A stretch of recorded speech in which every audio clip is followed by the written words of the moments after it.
Hi, welcome to Have a Ball Writing Your First Novel, Week 1, Session 4. We're toward the end of the week, and if you've allowed yourself to have fun, reconnect with your childhood joys, also reconnect with your childhood energy, and you've remained open and you've noticed trance states throughout the day. We talked about trance states in Session 3. Then, in those places of joy and relaxation, chances are your novel has begun to speak to you. What exactly does that look and sound like? Well, you'll start to hear dialogue. In your imagination, you will see scenes on a beach, in the city, in the mountains, in a restaurant. One or more characters will begin to reveal themselves to you. Perhaps it's a main character. Perhaps it's your villain and you didn't even know you had a villain in your novel, but there he is or there she is. These are not wholesale character tags, motivations, character trajectories. This is not polished expository paragraphs. These are simply flashes, snippets, floating images, feeling, a sense of a cast of characters, or maybe one character at this point, maybe two. The characters reveal themselves to be of a certain age and to have a certain kind of voice and carriage. This experience is no different from seeing that interesting person across the vegetable bin in the produce aisle of your supermarket that we talked about in session 3, and you begin to have a fantasy of what it would be like to get to know that person better and sit across a dinner table from them. It's the same thing with your novel, except the characters that you are fantasizing about, you are daydreaming about, exist only in your imagination. As the characters, scenes, images, dialogue, as they all appear kind of like carousel horses, going round and round, this is not going to be in any logical order. We talked about that too. We talked about if you go to your novel with the energy of a child, children do not play in linear fashion. For that matter, neither do we. It's just that as we've gotten older, we tend to employ more of our adult, logical, rational, orderly selves. And to have a ball writing your first novel, that needs to be tabled for now. You will need that later. So just be okay with the fact. Relax, breathe, and play with the fact that all of these floating ideas, images, scenes, character tags will not be in any order. And just enjoy the ride. The more you cultivate your trance states, the more accessible your novel is going to become, the more it will speak to you.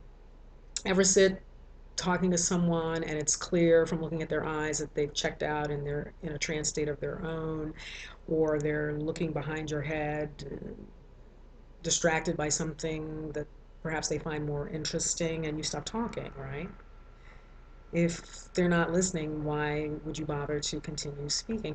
Your novel is exactly like that. It has excellent boundaries, as a matter of fact. The more you listen, the more it has to say. And when you tune out, guess what? It shuts up. It's not going to invest time speaking to you if you are not going to attend to it. So you are in a new relationship. Relate. Prompt number 1. When your novel starts talking, take dictation.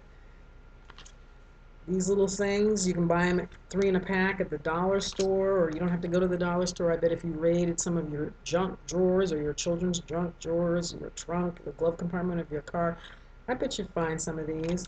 And plant them in every corner of your world. I have them by my bedside. I have them in my car in that little compartment where most people put cups, but I put these.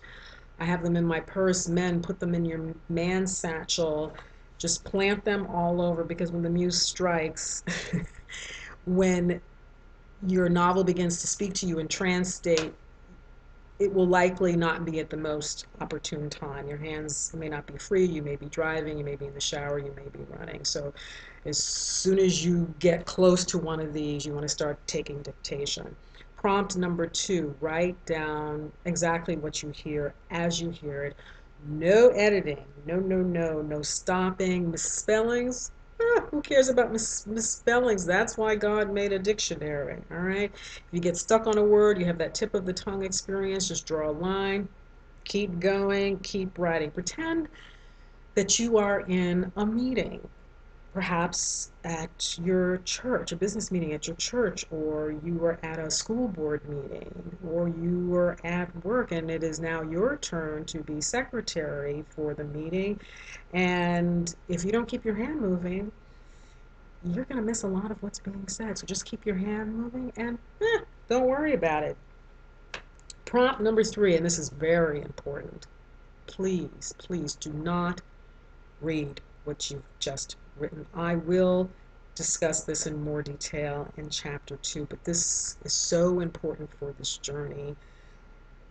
Do not reread what you've just written, because we tend to go into evaluation mode as adults and we want to judge it. You cannot judge something that's in an embryonic stage. As I've said repeatedly, these flashes from your novel will not be in logical order, and your adult left brain will demand that, and it will judge it, and you will effectively kill your mojo before you've even begun.